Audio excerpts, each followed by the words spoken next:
আসসালামু আলাইকুম রাহমাতুল্লাহি বারাকাতুহু। আমি আছি তোমাদের সাথে মোস্তফা স্যার। আজকে আমি পদার্থবিজ্ঞানের জলবিদ্যুৎ অধ্যায়ের সমান্তরাল বর্তনী সম্পর্কে আলোচনা করব।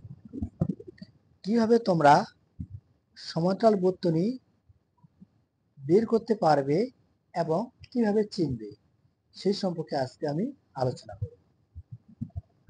প্রিয় ছাত্রছাত্রীরা, আশা করি এই আলোচনার মাধ্যমে তোমরা সমান্তরাল বর্তনী সম্পর্কে ভালোভাবে বুঝতে পারবে। চলো দেরি না করে ক্লাস শুরু করে দিই। যে সমান্তরাল বর্তনী কাকে বলে?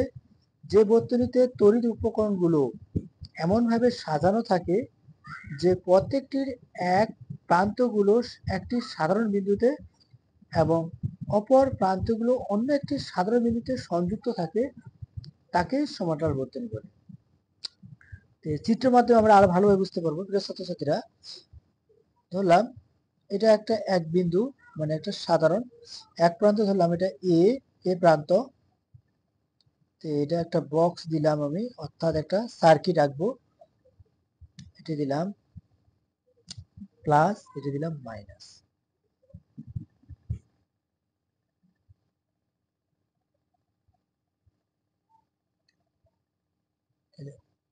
অপর একটি প্রান্ত এটা বি ধরলাম। প্রিয় ছাত্রছাত্রীরা, যে বর্তনীতে একটি তড়িৎ উপকরণগুলো, অর্থাৎ যেগুলো রোধ সেগুলো হচ্ছে তড়িৎ উপকরণগুলো, এমন ভাবে সাজানো থাকে যে প্রত্যেকটির একটি প্রান্তগুলো একটি সাধারণ বিন্দুতে, অর্থাৎ যে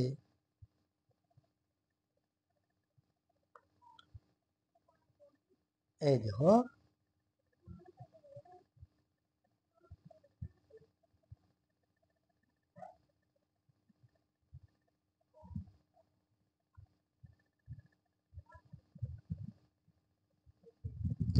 প্রিয় ছাত্রছাত্রীরা, যে এ একটি প্রান্ত এটাকার আর বি একটি প্রান্ত, যে এটা তিনটা, একটা দুইটা তিনটা প্রান্ত একসাথে যুক্ত হলে সেটি হবে সমান্তরাল বর্তনী। অর্থাৎ যে একটা থেকে তিনটা প্রান্ত যুক্ত হচ্ছে, অর্থাৎ এখানে তড়িৎ প্রবাহ ভিন্ন। এখানে তড়িৎ প্রবাহ আই, তড়িৎ প্রবাহ 2, তড়িৎ প্রবাহ 3।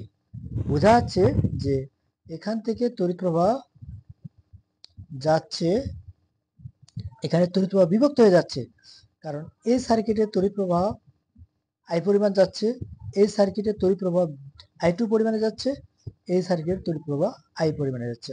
অর্থাৎ বোঝা যাচ্ছে এখানে যে বিভব পার্থক্য একই, মানে অর্থাৎ বিভব পার্থক্য এখানে একই, যে এটার ভোল্টের কোনো পরিবর্তন হবে না, যেহেতু একটা বক্সে এটা কোনো বিভব পার্থক্যের পরিবর্তন হবে না।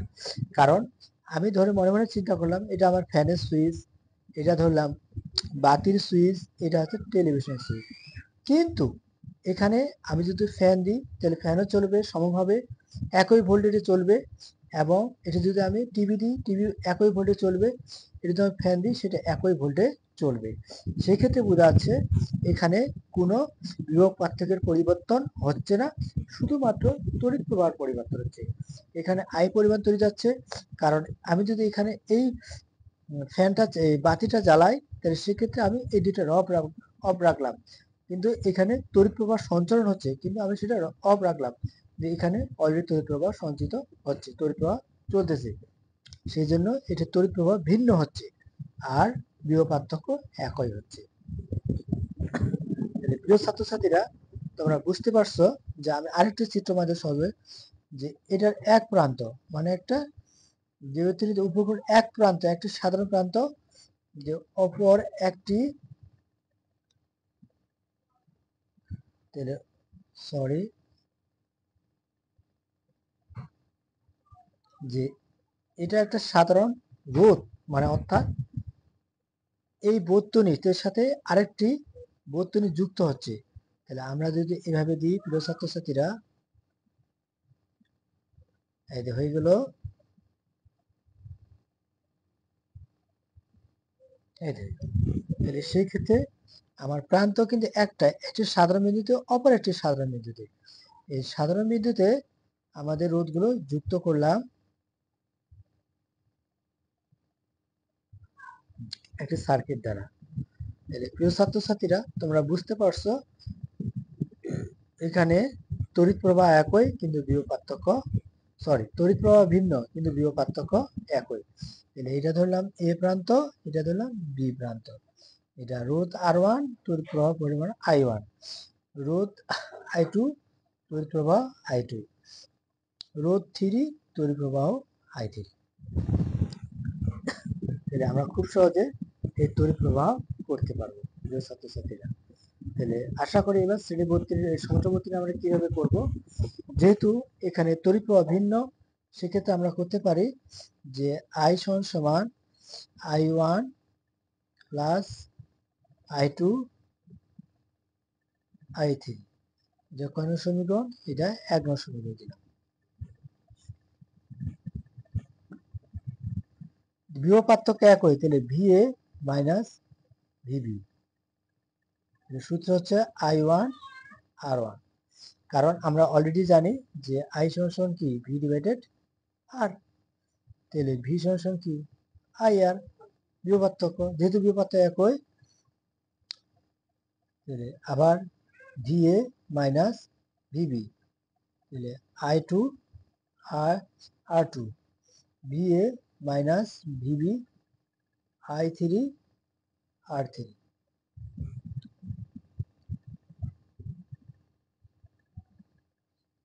অতএব তাহলে এখানে I1 এর মানটা আবার বের করে নিই, তাহলে I1 R1 সমান VA মাইনাস VB, তাহলে I1 VA minus VB divided R1। তাহলে আমরা অলরেডি কিন্তু এটা পেয়ে গেলাম। অতএব তাহলে একই পরিমাণে তাহলে I2, তাহলে VA মাইনাস VB R2, তাহলে I3, তাহলে VA মাইনাস VB R3। তাহলে I সমান I3 I1 I2 I3, তাহলে I1 এর মান হচ্ছে VA minus VB divided R1, তাহলে VA minus VB R2 plus VA minus VB R3। আমরা অলরেডি I1 I2 R3 এর মান এখানে বসিয়ে দিলাম। তাহলে এখন আমরা কমন নিতে পারি প্রিয় ছাত্রছাত্রীরা, তাহলে VA মাইনাস VB, তাহলে IR1 plus IR2 plus IR3, আমরা অলরেডি একটা পেয়ে গেলাম। কিন্তু সবগুলাই বর্তনীর একটা তুল্য রোধ করতে হবে। আমার প্রিয় ছাত্রছাত্রী, আমি আরেকটু বলতেছি, সবগুলার বর্তনী একটা কি করতে হবে, তুল্য রোধ করতে হবে। এই তুল্য রোধ করলে আমাদের নতুন করে আরেকটি সার্কিট আমরা আঁকতে পারবো। ধরলাম এখানে যে সবগুলার তুল্য রোধ হচ্ছে আরপি, যেহেতু প্যারালাল আঁকা হয়েছে সেজন্য এটাকে বলা হয় আরপি। তাহলে ভিএ আর হচ্ছে কি ভিবি। সার্কিট একই নিলাম, তাহলে এটা সূত্র তো আমার জানা আছে, আই সমান ভি ডিভাইডেড আর, বিভব পার্থক্য ভিএ ভিবি, তাহলে আই সমান VA minus VP VB divided R P, যেহেতু প্যারালাল আছে সেই জন্য সমান্তর গতি হচ্ছে প্যারালাল। তাহলে আই এর মান এটা ধরলাম 2 নং সমীকরণে বসাই,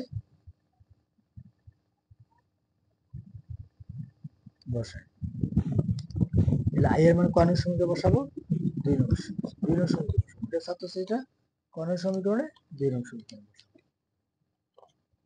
তাহলে আমরা 2 নং সমীকরণ কি পেয়েছি, আই সমান VA minus VB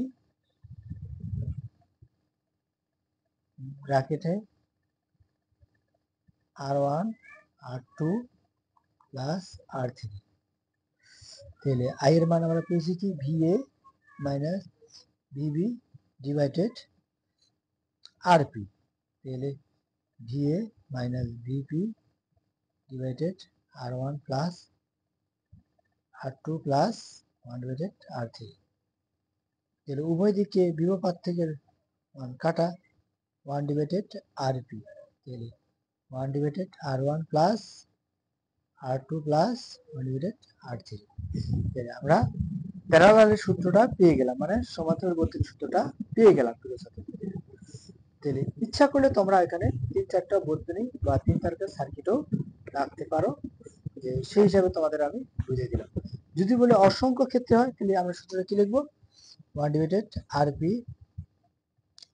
1 divided R1 plus 1 divided R2 plus 1 divided R3 dot dot plus 1 divided RN। তাহলে আমরা এই সূত্রটা লিখতে পারি, অর্থাৎ এখানে 4টা 5টা 6টা রোধ হতে পারে।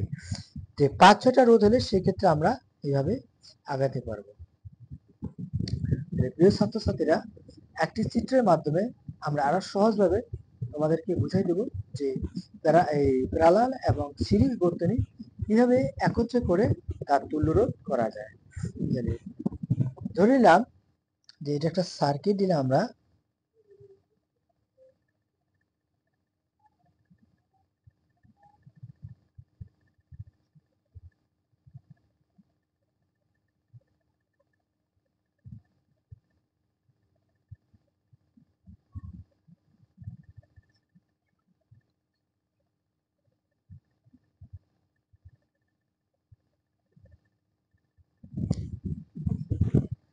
এটা দিলাম R1 R2 R3 R4 R5 R6।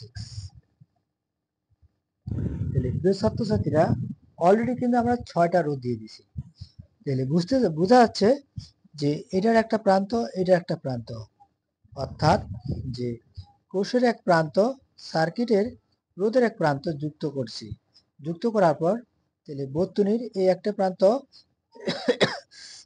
সাধারণ, অপর একটি প্রান্ত, অর্থাৎ দুইটার প্রান্ত যুক্ত হয়েছে, এটা হচ্ছে শ্রেণী।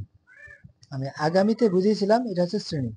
যেহেতু 3টা প্রান্ত যুক্ত হয়েছে, এটা একটা প্রান্ত, এটা একটা প্রান্ত, এটা একটা প্রান্ত, একটা বর্তনীতে যুক্ত, সাধারণ অপর একটি সাধারণ বর্তনীতে যুক্ত, 3টা প্রান্ত। দেখো তাহলে এটা হচ্ছে কি প্যারালাল। আবার এটা একটা প্রান্ত, এটার একটা প্রান্ত, এটা একটা প্রান্ত, এটা 2টা প্রান্ত, সেজন্য এটা হচ্ছে কি শ্রেণী। প্রিয় ছাত্রছাত্রীরা, আগে আমাদের প্যারালাল চিত্রটি অর্থাৎ সমান্তরাল বর্তনী চিত্রটি করতে হবে, তারপর শ্রেণী বর্তনী করতে হবে। সমান্তরাল করার পর পুরোটাই চিত্র শ্রেণী বর্তনীতে তুল্যরোধ করতে হয়। তাহলে আমরা যদি শুরুতে বলতে পারি যে ধরে নিলাম এখানে 2 ওহম, এটাও 2 ওহম, এটাও 2 ওহম, এটা দিলাম 5 ওহম, এটাও 5 ওহম, এটাও 5 ওহম। তাহলে সবটাতে এই 3টাতে 5 ওহম, আর এই যেটা সমান্তরাল সেটাতে দিলাম 2 ওহম। তাহলে আমরা লিখতে পারি R3 R4 ও R5 রোধগুলো হলো সমান্তরাল বর্তনীতে।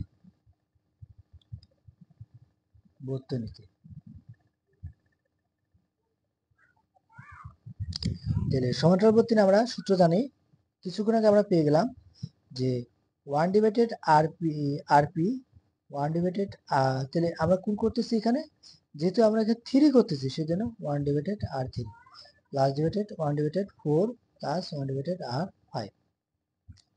তাহলে এর মান আমরা কত পেলাম প্রিয় ছাত্রছাত্রীরা, 2 ওহম, সবগুলারে 2 ওহম প্লাস 2 ওহম। তাহলে আমরা যদি লসাগু করি ছাত্রছাত্রীরা 2 হবে, সেজন্য 1 যোগ 1 যোগ 1, অর্থাৎ যদি লসাগু করি তাহলে হর একটাই, সবলাই লব এক হয়েছে, তাহলে 3/2। তাহলে এর ব্যস্ত অনুপাত করে দিই, আরপি সমান সমান 2/3। তাহলে আমরা সমান্তরাল বর্তনীর তুল্য রোধ পেলাম 2/3।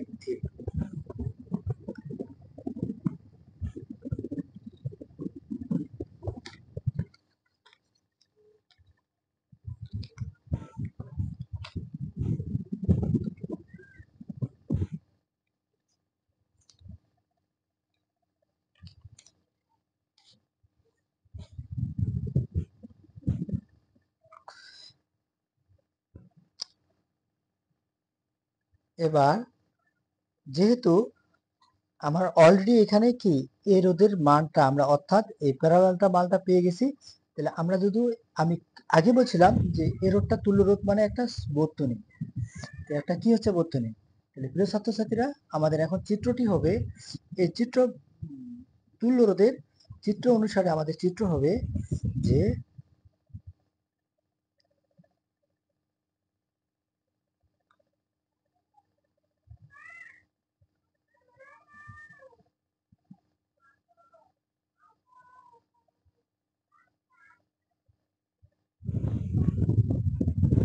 এখন আমাদের চিত্র হবে এইটা যে R1 R2 RP R6। তাহলে আমরা অলরেডি সব চিত্রটা বুঝতে পারলাম। তাহলে এখন R1 এর মান তো আমাদের সবটা ধরেছি 5 ওহম, 5 এটা ধরেছি 5, তাহলে এটা পাইলাম আমরা 2/3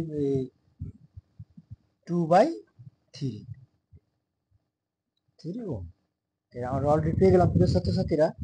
এখন আমরা যেহেতু সবলাই শ্রেণী আকারে আছে অর্থাৎ সব প্রান্ত যুক্ত যুক্ত অবস্থায় আছে, তাহলে আর ওদের প্রথম প্রান্ত দ্বিতীয় প্রান্ত R2 প্রথম প্রান্তের সাথে কি হয়েছে যুক্ত হয়েছে, এটাও যুক্ত হয়েছে এটাও যুক্ত হয়েছে, যুক্ত মানে সমষ্টি, আমাকে অবশ্যই কি করতে হবে যোগ করতে হবে ছাত্রছাত্রীরা।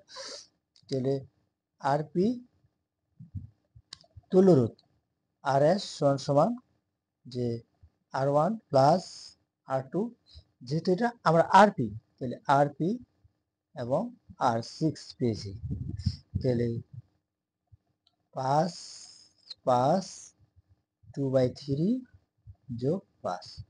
তাহলে এখন লসাগু করবো, যেহেতু লব লব হর নেই, লব হর আছে একটা থাকলে এটা হচ্ছে কি ভগ্নাংশের যোগ, সেই জন্য আমরা করতে পারি লসাগু 3 যেহেতু একটা, তাহলে 3 5 15, 3 5 15, 2 প্লাস 3 5 15, তাহলে আমরা টোটাল পাবো কত প্রিয় ছাত্রছাত্রীরা 45 47 47/3।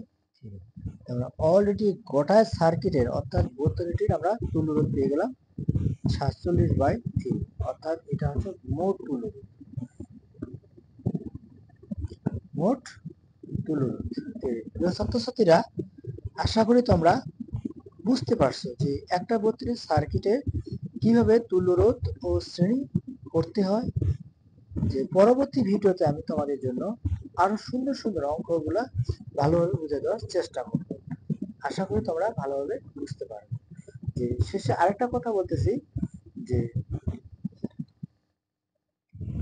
সমান্তরাল বর্তনী চিত্রটা আমাদের জন্য খুবই সোজা, এবং আমরা আগে পূর্বে বলছিলাম যে যেহেতু রোধগুলো কি অর্থাৎ তো বিভব পার্থক্য কি একই, তড়িৎ প্রবাহ কি হবে ভিন্ন, কারণ এটা অন্য সুইচে কাজ করতেছে এটা অন্য সুইচে, কিন্তু সেখানে স্থির তড়িৎ হয়ে গেলে সেগুলো কি জমা হয়ে যাচ্ছে, কারণ কিন্তু ভোল্টের পরিমাণ একই, সেক্ষেত্রে তড়িৎ প্রবাহ হচ্ছে ভিন্ন, কারণ এটা চলতেছে এটা চলে না, কিন্তু তড়িৎ প্রবাহ এটা কি হচ্ছে ভিন্ন হয়ে যাচ্ছে, চালু অফ চালু অফ। প্রিয় ছাত্রছাত্রীরা যে পরবর্তী ভিডিওটি দেখার জন্য তোমাদের আমন্ত্রণ রইল, এবং যদি তোমরা এর সম্পর্কে কোনো প্রশ্ন থেকে থাকে অবশ্যই তোমরা কমেন্টের মাধ্যমে আমাকে জানাবা, আমি যথাসাধ্যভাবে তোমাদের উত্তর দিতে পারবো। আশা করি তোমরা সবাই ভালো থাকো। আসসালামু আলাইকুম ওয়া রাহমাতুল্লাহি